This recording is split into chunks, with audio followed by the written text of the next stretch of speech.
Alors, bonsoir.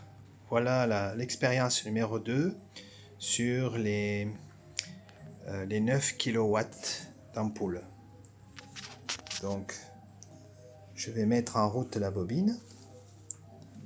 L'autre bobine, elle avait, par influence magnétique, elle était un peu poussée, on va dire.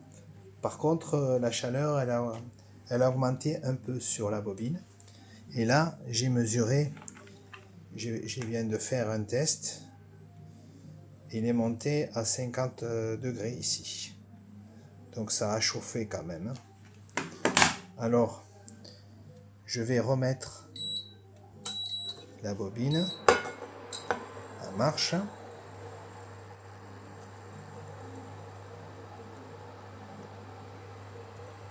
Voilà.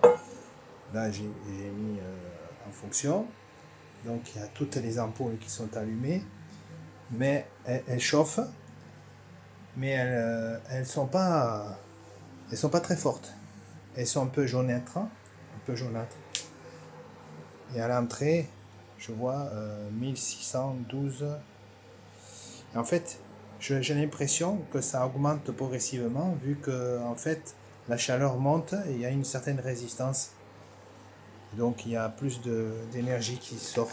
Je regarde si la bobine elle se met à chauffer. Ouais, elle chauffe. Là, par contre, là, elle se met à chauffer. Voilà, donc vidéo terminée. Il y a bien de la puissance qui sort. Et il y a une puissance qui est peut-être pas suffisante. Cette bobine n'est peut-être pas suffisante pour transmettre de l'énergie à toutes ces ampoules. En fait, quand même 9 kilowatts, alors qu'à l'entrée, il n'y a que 1600 de consommé. Donc, elle fait quand même son travail, mais il y a quelque chose qui ne va pas en fait.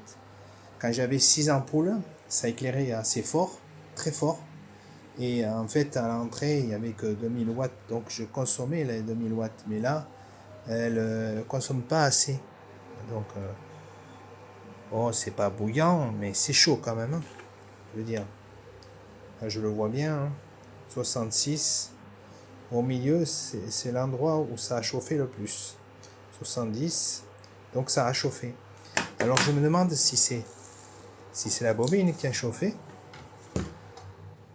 ou si c'est la plaque à induction.